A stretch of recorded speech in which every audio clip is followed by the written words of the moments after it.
15 अगस्त 2026 यानी कि independence day के मौके पे प्रधानमंत्री नरेंद्र मोदी जी ने लाल किले से सिर्फ इंडिपेंडेंस डे की बधाई नहीं दी, बल्कि 2047 तक एक विकसित देश बनने का रोड मैप भी लोगों के सामने रखा है। आज हम उन तमाम पॉइंट्स के बारे में बात करेंगे इंडिपेंडेंस डे के स्पीच से रिलेटेड, जो कि आपके एग्जाम के पॉइंट ऑफ व्यू से बहुत ज्यादा इंपॉर्टेंट है। सिर्फ 2 मिनट में वो तमाम पॉइंट्स हम लोग कवर करने वाले हैं। सो यहाँ पे आप देखेंगे 15 अगस्त वो तारीख थी। इस बार हम लोग आजादी का 80वां साल सेलिब्रेट कर रहे हैं। रेड फोर्ट से प्रधानमंत्री नरेंद्र मोदी जी ने अपना स्पीच डिलीवर किया। लगातार ये 13वीं बार अपना स्पीच डिलीवर कर रहे हैं। इनसे पहले इनसे ज्यादा बार लगातार स्पीच को डिलीवर करने का रिकॉर्ड पंडित जवाहरलाल नेहरू जी के नाम पे है। इन्होंने विजन रखा है कि भारत को एक विकसित देश बनना है 2047 तक। इस बार का जो स्पीच था, जो कि रेड फोर्ट से नरेंद्र मोदी जी ने दिया, ये सिर्फ 75 मिनट्स का था। सिर्फ 75 मिनट्स मैंने इसलिए कहा क्योंकि इससे पहले यानी कि 2025 में जो इनके द्वारा स्पीच दिया गया था वो 103 मिनट का था। अब वो कौन कौन से इंपॉर्टेंट स्कीम्स हैं, पॉइंट्स हैं, टारगेट्स हैं जिसके बारे में इन्होंने बात की, तो जैसे वंदे मातरम को 150 साल पूरे हो रहे हैं साल 2026 में। विकसित भारत, भारत को एक विकसित देश बनाना है 2047 तक। आर्टिफिशियल इंटेलिजेंस के फील्ड में हम बहुत ज्यादा काम कर रहे हैं और इसलिए युवाओं को एआई के फील्ड में ट्रेन करेंगे। हर साल 1 करोड़ युवा का टारगेट हम लोग रख रहे हैं। इसके अलावा इनोवेशन एंड रिसर्च को बढ़ावा देने के लिए 1 लाख करोड़ रुपए अलॉट किए जा रहे हैं। अब हमारे देश में स्टार्टअप्स की संख्या 2.5 लाख से ज्यादा है। अटल टिंकरिंग लैब्स की संख्या भी अब 10,000 हो चुकी है, जिसे अटल इनोवेशन मिशन के अंदर लॉन्च किया गया था, रिसर्च को बढ़ावा देने के लिए, प्रैक्टिकल नॉलेज युवाओं में, स्टूडेंट्स में लाने के लिए। इसके अलावा आप देखोगे हमारी जो बायो इकोनॉमी है वो अब 20 लाख करोड़ की है। इलेक्ट्रॉनिक व्हीकल्स का भी लोग बहुत ज्यादा अडॉप्ट कर रहे हैं और इसके लिए बहुत सारी स्कीम्स जैसे fame, PM E drive schemes चलाई जा रही है।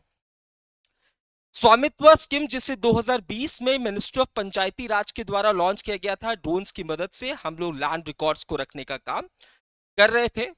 तो स्वामित्व स्कीम से आप देखोगे कि 3 करोड़ से ज्यादा फैमिलीज को बेनिफिट मिला है। मोर देन 140 लाख करोड़ की जो एसेट है उसको यहाँ पे अनलॉक किया गया है। इसके अलावा हम स्पोर्ट्स के सेक्टर में भी काफी ज्यादा काम कर रहे हैं। 5 से लेकर 15 साल के बच्चों को ट्रेन किया जा रहा है और ये ट्रेनिंग बहुत सारे इनिशिएटिव के जरिए, जैसे खेलो इंडिया स्कीम्स, खेलो इंडिया बीच गेम, खेलो इंडिया यूनिवर्सिटी गेम्स के जरिए किया जा रहा है। ओलंपिक्स का भी हमने टारगेट रखा है कि 2036 तक हम ओलंपिक्स को होस्ट करेंगे। एंड साथ ही साथ अभी तक हम लोग ओलंपिक्स के सभी इवेंट्स में पार्टिसिपेट नहीं करते हैं, लेकिन हमारा टारगेट है कि 2036 तक ओलंपिक्स में एटलीस्ट 75% इवेंट्स में हम लोग पार्टिसिपेट करेंगे। कॉमनवेल्थ गेम्स की मेजबानी भारत 2030 में कर रहा है। इसके अलावा 2014 में शुरू हुआ टारगेट ओलंपिक पोडियम स्कीम, ये भी बहुत अच्छे से काम कर रहा है युवाओं को स्पोर्ट्स में आगे बढ़ाने के लिए। न्यूक्लियर टारगेट है हमारा, न्यूक्लियर पावर जनरेशन का टारगेट है 100 गीगावाट बाय 2047। इसके अलावा नए न्यूक्लियर रिएक्टर्स भी आने वाले समय पे लॉन्च होंगे। कितने? 5। महिलाओं का reservation Lok Sabha and state legislative assembly में 33% देने की बात भी यहाँ पे की जा रही है।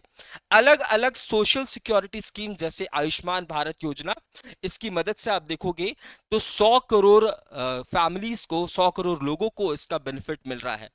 बहुत सारे देशों के साथ हमने फ्री ट्रेड एग्रीमेंट भी साइन किया 2014 के बाद। 40 से ज्यादा देशों के साथ हमने फ्री ट्रेड एग्रीमेंट साइन किया व्यापार को और भी ज्यादा बढ़ाने के लिए। इसके अलावा जो डिफेंस की चीजें हम लोग बनाते हैं उसके एक्सपोर्ट को भी हम लोग सही कर रहे हैं, एक्सपोर्ट बढ़ रहा है। 100 देशों में डिफेंस के इक्विपमेंट्स को हम लोग एक्सपोर्ट करने का काम कर रहे हैं। तो ये वो तमाम पॉइंट्स थे जो कि नरेंद्र मोदी जी ने अपने स्पीच के दौरान कही।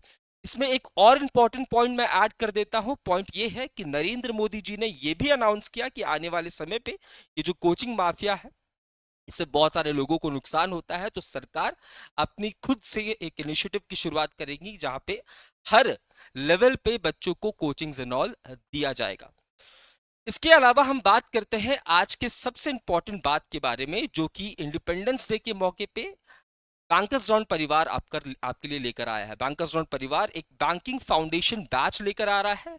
इस बैंकिंग फाउंडेशन बैच की मदद से आप किसी भी बैंक एग्जाम की तैयारी कर रहे हो, उसका सिलेबस कवर हो जाएगा। वैसे इसकी फीस 4999 है, लेकिन अगर आप इस बैच को आज या फिर कल तक अवेल करते हैं तो ये बैच आपको सिर्फ 1499 में मिलने वाला है।